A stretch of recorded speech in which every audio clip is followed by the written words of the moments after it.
Jug, குக்கு, புறாவோட பையன் ராஜு, இவங்க 3 பேரும் இப்ப பெரியவங்களாயிட்டாங்க. ஜக்கி, நாம இப்ப பெரியவங்களாயிட்டோம். இதுக்கப்புறம் அம்மா அப்பாவோட உழைப்புல நம்ம வாழக்கூடாது. ஆமா குக்கு, நேத்து கூட நான் இத பத்தி தான் யோசிச்சுக்கிட்டு இருந்தேன். நண்பர்களே, எனக்கு கூட ஏதாவது சம்பாதிச்சு காட்டணும்னு ஆசையா இருக்கு.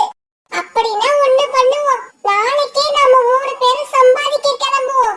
உணவு, பணம் எது கிடைச்சாலும் அதை கொண்டு வந்து கொடுத்து நம்மளுடைய அம்மா அப்பாவை சந்தோஷப்படுத்துவோம். குக்கு சொன்ன இந்த யோசனைக்கு ஜக்கு, ராஜு ஒத்துக்கிட்டாங்க. இப்படி பேசிக்கிட்ட இவங்க 3 பேரும் பிறகு தங்களுடைய வீடுகளுக்கு பறந்து போனாங்க. நண்பர்கள் 3 பேரும் காலையில அவங்க எடுத்த முடிவை பத்தி தங்களோட அம்மா கிட்ட சொல்லிக்கிட்டு இருந்தாங்க.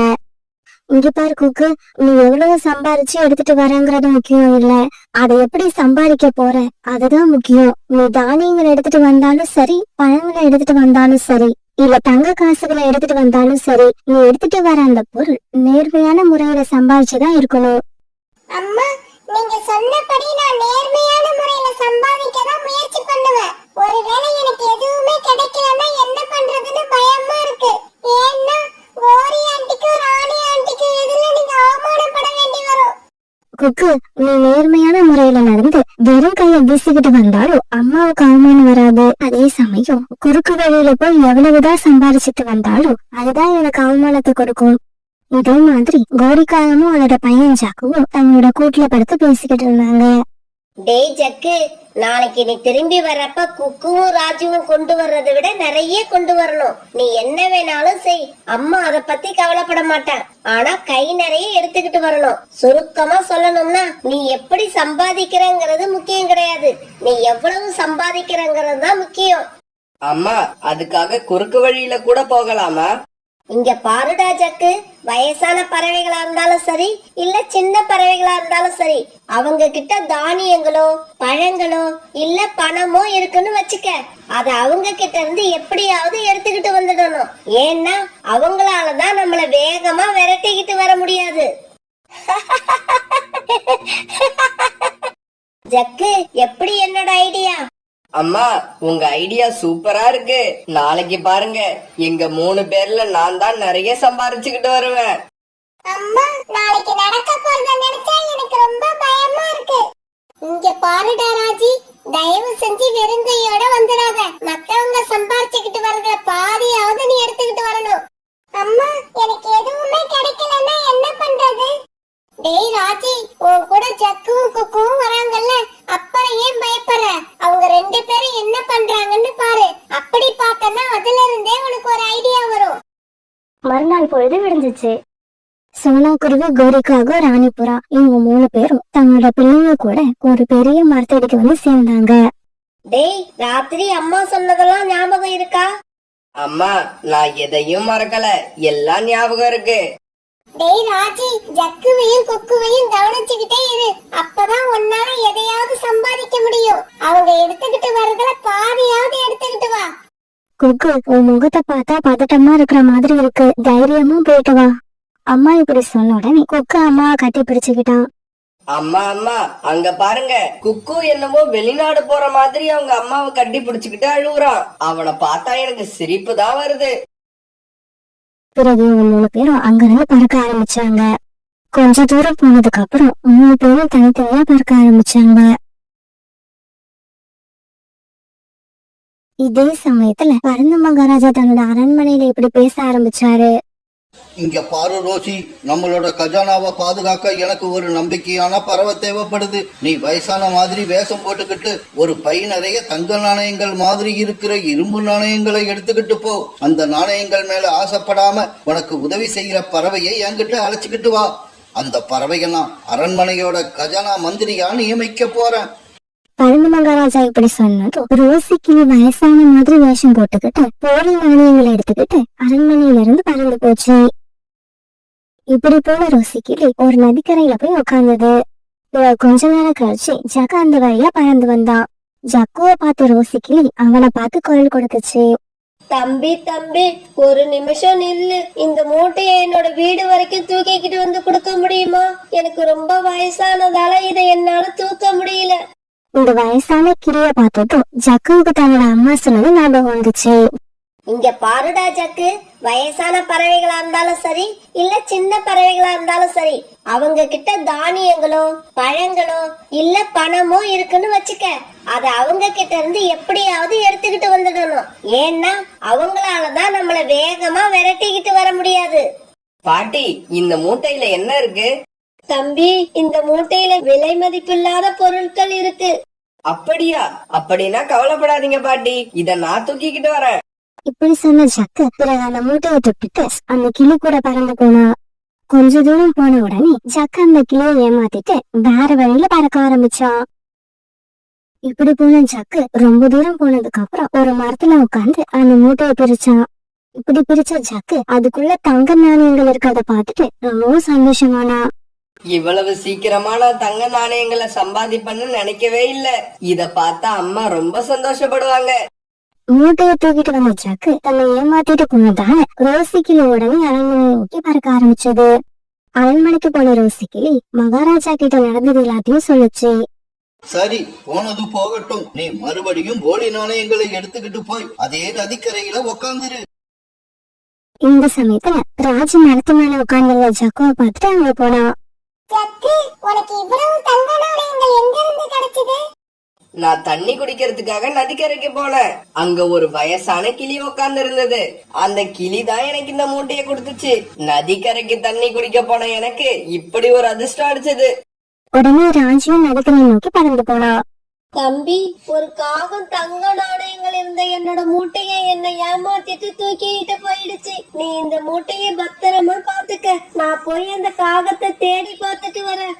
அப்படியா? அந்த காகத்தை நான் வழியில பார்த்தேன். அது என்னவோ நீங்க தான் அந்த மூட்டையை கொடுத்ததா சொல்லுச்சு. அப்படியா? அந்த காகத்தை நீ பாத்தியா? அந்த காகம் உன்கிட்ட போய் சொல்லிருக்கு. நான் இப்பவே போய் அந்த காகத்தை பார்த்துட்டு வரேன். இப்படி சொல்லிட்டு வயசான கிளி அந்த மூட்டையை அங்கேயே வச்சுட்டு அங்க இருந்து பறந்து போச்சு. இப்படி போன அந்த கிளி ஒரு மரத்தோட கிளையில மறைஞ்சிருந்து ராஜியை கண்காணிக்க ஆரம்பிச்சது. அந்த மூட்டையில தங்க நாணயங்கள் இருந்துச்சுன்னா இந்த மூட்டையிலயும் தங்க நாணயங்கள் தான் இருக்கும். இது அப்படியே தூக்கிக்கிட்டு போனா இந்த கிளி நம்மள விரட்டிக்கிட்டு வந்து பிடிச்சிடும். அதனால இதுல இருந்து கொஞ்சம் தங்க நாணயங்களை எடுத்துக்கிட்டு போவோம். நமக்கு அது போதும். இப்படி நினைச்ச ராஜி அந்த மூட்டையை பிரிச்சு கொஞ்சம் தங்க நாணயங்களை எடுத்து வச்சுக்கிட்டா. பிறகு கொஞ்ச நேரம் கழிச்சு அந்த வயதான கிளி மறுபடியும் அங்க வந்தது. தம்பி, அந்த காகத்தை கண்டுபிடிக்க முடியல. அது எங்கேயோ தூரமா போயிடுச்சு போல இருக்கு. இந்த மூட்டையை இவ்வளவு நேரமா பாத்துக்கிட்டதுக்கு உனக்கு ரொம்ப நன்றி. அந்த வயசான கிளி இப்படி சொன்னதும் ராஜி அங்க இருந்து பறந்து போயிட்டான். இந்த புறாவும் நம்மள ஏமாத்தான் பாக்குது. இந்த விஷயத்தை அரசர்கிட்ட போய் சொல்லிடுவோம். பிறகு அரண்மனைக்கு போன அந்த கிளி நடந்தது எல்லாத்தையும் அரசர்கிட்ட சொல்லுச்சு. இந்த காலத்துல நல்லவங்களை கண்டுபிடிக்கிறது ரொம்பவும் கஷ்டம் போல இருக்கு. சரி, நீ மறுபடியும் போலி நாணயங்கள் இருக்கிற மூட்டையை தூக்கிக்கிட்டு அங்கேயே போ. அரசர் இப்படி சொன்னதும் ரோசி கிளி மறுபடியும் ஒரு மூட்டையை தூக்கிட்டு நதிக்கரை நோக்கி பறந்து போச்சு. இப்படி போன அந்த கிளி நதிக்கரையில உட்காந்து மறுபடியும் யார் வராங்கன்னு எதிர்பார்க்க ஆரம்பிச்சது. பிறகு கொஞ்ச நேரம் கழிச்சு குக்கு அவனுக்கு கிடைச்ச ஒரு ஆப்பிள் எடுத்துக்கிட்டு அந்த பக்கமா பறந்து வந்தான். தம்பி, எனக்கு ரொம்ப பசியா இருக்கு. நீ வச்சிருக்கிற பழத்தை என்கிட்ட கொடு. பாட்டி, நானும் என்னோட நண்பர்கள் 2 பேரும் இன்னைக்கு சுயமா எதையாவது சம்பாதிச்சு ஆகணும்னு கிளம்பி வந்தோம். வந்த இடத்துல எனக்கு இந்த ஆப்பிள் தான் கிடைச்சது. இருந்தாலும் பரவாயில்ல, நீங்க பசியில இருக்கீங்க, இந்தாங்க இத சாப்பிடுங்க. இப்படி சொன்ன கொக்கு தாங்கிட்ட அந்த ஆப்பிள அந்த கிளி கிட்ட கொடுக்க அது அந்த பழத்தை சாப்பிட்டு முடிச்சது. தம்பி, நீ கொடுத்த பழத்தால என்னோட பசி தீர்ந்துருச்சு. நீ எனக்கு கொடுத்த பழத்துக்கு பதிலா இந்த மூட்டையை நீ வச்சுக்கோ. இந்த மூட்டையில நிறைய தங்க நாணயங்கள் இருக்கு.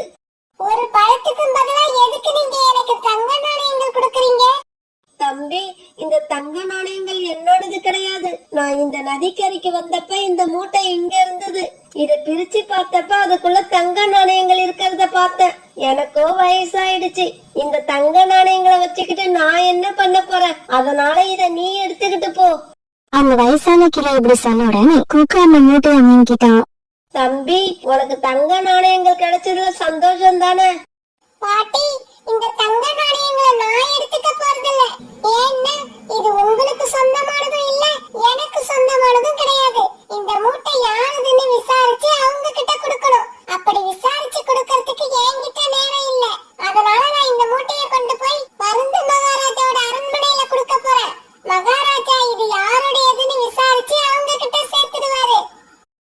சொன்ன குக்கு அந்த மூட்டையை எடுத்துக்கிட்டு பறந்து போனான்.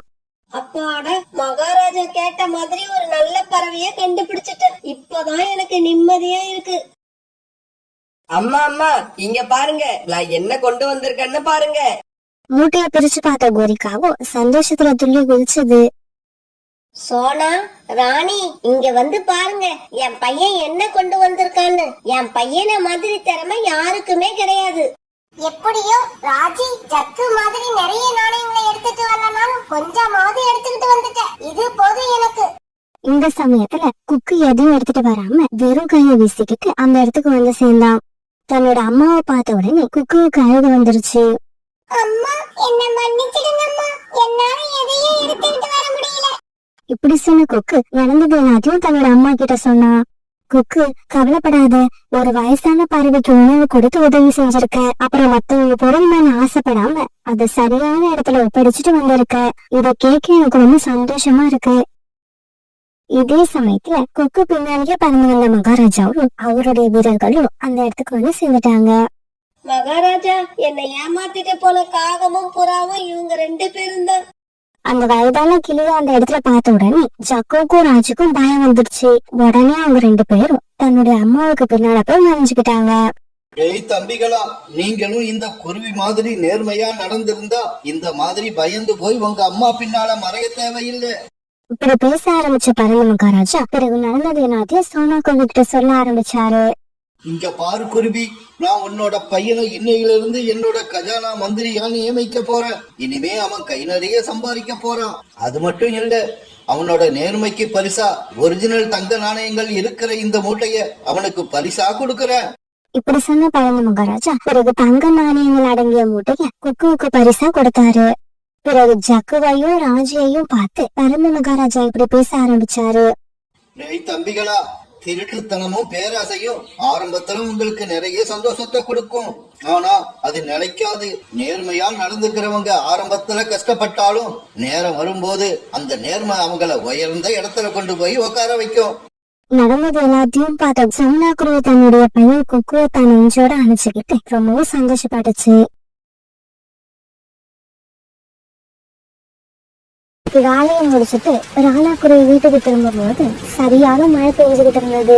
ராணா குருவி சீக்கிரமா வீட்டுக்கு போகணுங்கிற எண்ணத்துல மழையில நனைஞ்சுக்கிட்டே பறந்து போய்கிட்டு இருந்தது. ராணாஜி, குக்குவுக்கு சாயங்காலத்துல இருந்து காய்ச்சல் அடிக்குது. அவன் எதையுமே சாப்பிடல. சோனா, குக்குவுக்கு காய்ச்சலுக்கான மருந்த கொடுத்தியா இல்லையா? ராணாஜி, காய்ச்சலுக்கான மருந்து நம்ம வீட்டுல இல்ல, அது எப்பவோ தீர்ந்துடுச்சு. சரி, அதனால ஒண்ணும் இல்ல. நான் இப்பவே கிளம்புறேன். வைத்தியரை பார்த்து காய்ச்சலுக்கான மருந்த வாங்கிக்கிட்டு வரேன். அப்பா, இந்த மழையில நீங்க எங்கேயும் போக வேண்டாம். காலையில போய் வாங்கிக்கலாம். நீங்க என் பக்கத்திலேயே இருங்க. குக்கு இப்படி அழுதுகிட்டே சொன்னதை பார்த்த ராணா குருவி அழ ஆரம்பிச்சது. இந்த சமயத்துல பயங்கரமான சத்தத்தோட இடி வேற இடிச்சது. அப்பா, அப்பா, நான் சொல்றத கேளுங்கப்பா. நீங்க எங்கேயும் போக வேண்டாம். வீட்லயே இருங்க. குக்கு, அம்மா உன் கூட இருக்கிறப்ப நீ எதுக்காக பயப்படுற? கண்ணை மூடிக்கிட்டு பேசாம படுத்துரு, அப்பா சீக்கிரமா வந்துருவாரு. இப்படி சொல்ல ராணா குருவி பிறகு மழையில நனைஞ்சுக்கிட்டே வைத்தியர் வீட்டை நோக்கி பறந்து போச்சு. இப்படி பறந்து போய்கிட்டு இருந்த ராணா குருவிய ஒரு மரத்துல உட்கார்ந்து இருந்த கழுகு ஒண்ணு பாத்துருச்சு. இந்த ராத்திரியில இந்த குருவி எதுக்காக இங்க பறந்து வந்துகிட்டு இருக்கு? இப்படி தனியா ஒரு குருவி பறந்து வர்றது எனக்கு ஆச்சரியமா இருக்கு.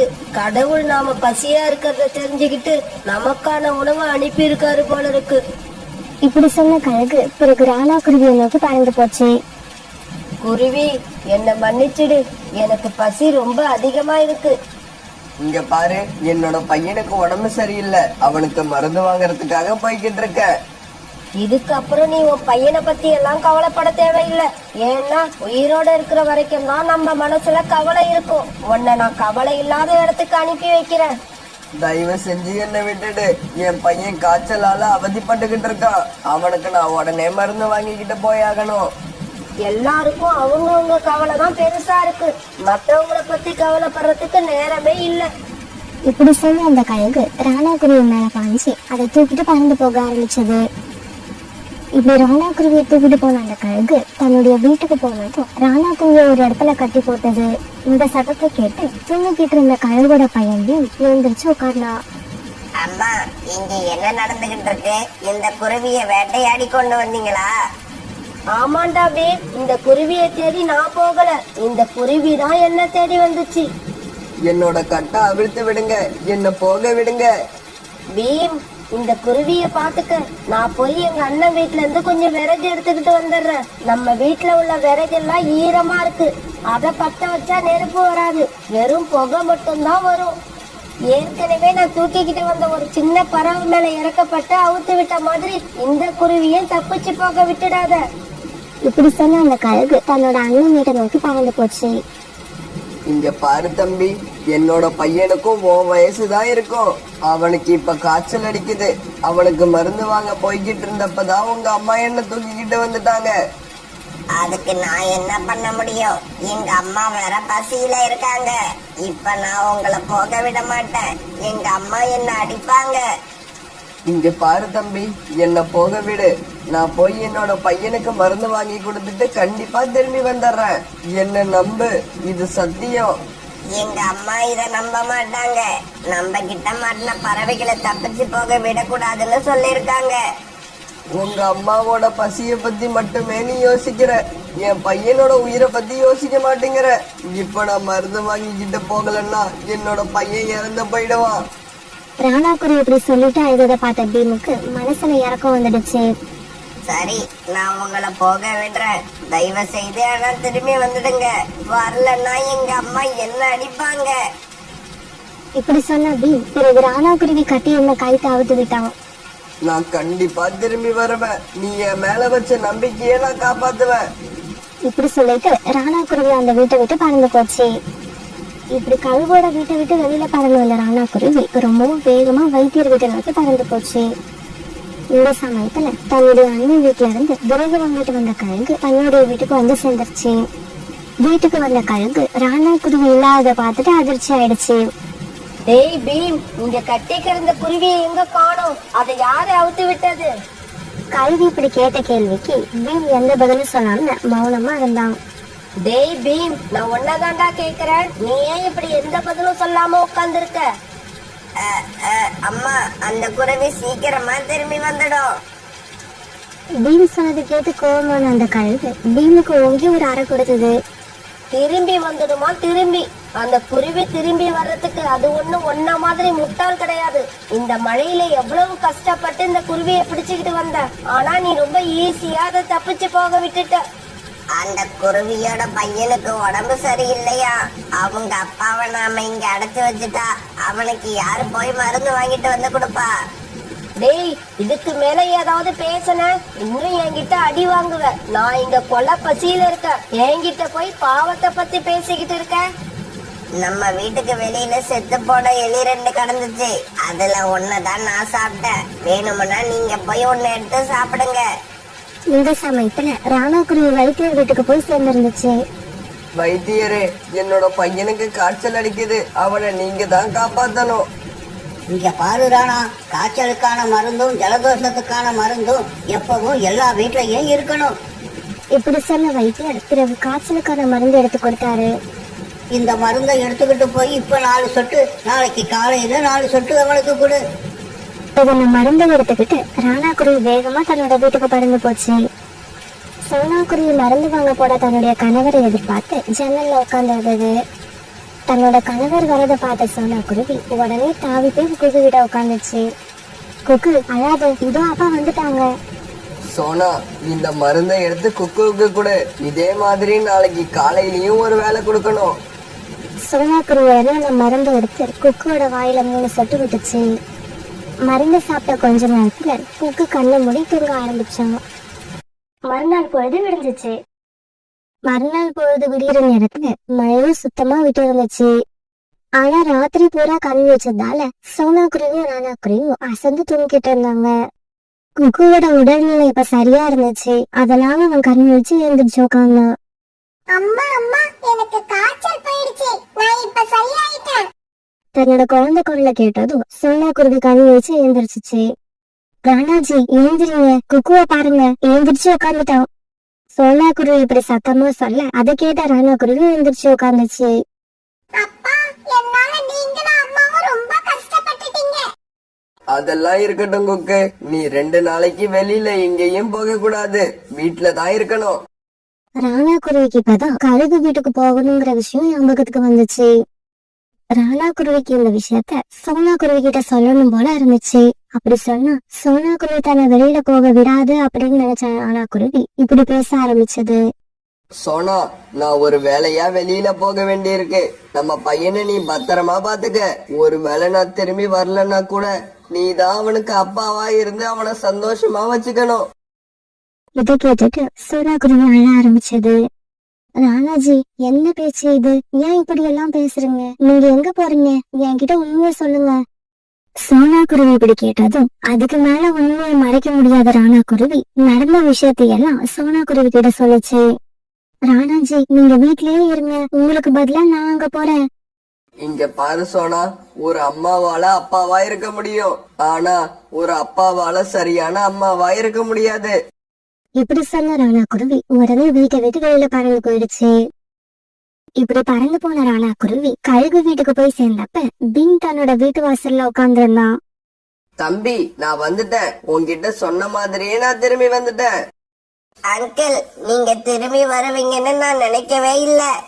பின் இப்படி சொல்லிக்கிட்டு இருக்கப்ப அவங்க அம்மாவும் அங்க வந்துருச்சு.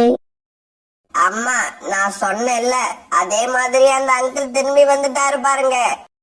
இங்க பாருங்க, இப்ப நான் சந்தோஷமா இருக்கேன். என்னோட பையன் உடல்நிலையும் சரியாயிடுச்சு. அதனாலதான் உங்ககிட்ட சொன்ன மாதிரியே திரும்பி வந்துட்டேன். இப்ப நான் என்னோட உயிரை விட தயாராயிட்டேன். இதே சமயத்துல சோனா குருவியும் இந்த இடத்துக்கு வந்து சேர்ந்துருச்சு. வேண்டாம், என்னோட கணவரை விட்டுடு, என்ன எடுத்துக்க, என்ன கொண்டு தின்னு உன்னோட பசிய போக்கிக்க. சோனா, உன்னை யார் இங்க வர சொன்னது? நீ வீட்டுக்கு போ. நீ போய் குக்குவை கவனிச்சுக்கோ. ராணா குருவியும் சோனா குருவியும் இப்படி ஒருத்தர் உயிரை இன்னொருத்தர் காப்பாற்ற முயற்சி பண்றதை பார்த்த அந்த கழுகோட கண்கள்ல கண்ணீர் வந்துச்சு. குருவிகளே, உங்க சண்டைய முதல்ல நிறுத்துங்க. நீங்க நினைக்கிற அளவுக்கு எனக்கு ஒன்னும் கல்லு மனசு கிடையாது. நீங்க 2 பேருமே இங்க இருந்து போயிடுங்க. உங்க குழந்தை கூட சந்தோஷமா வாழுங்க. அங்கிள், இன்னும் ஏன் இங்க நிக்கிறீங்க? அதான் எங்க அம்மா சொல்லிட்டாங்கல்ல, உடனே இங்க இருந்து கிளம்பி போங்க. பிறகு ராணா குருவியும் சோனா குருவியும் அங்க இருந்து சந்தோஷமா தன்னோட வீட்டுக்கு பறந்து போனாங்க. அம்மா, உங்களுக்கு பசிக்குதா? ஆமாண்டா பீம், எனக்கு பசிக்குது. எங்கேயோ எலி ஒண்ணு செத்து கிடக்குதுன்னு சொன்னல, அதை எடுத்துக்கிட்டு வீட்டுக்குள்ள வா. அம்மா இப்படி சொன்னதை கேட்டுட்டு பீம் சந்தோஷமா சிரிக்க ஆரம்பிச்சான்.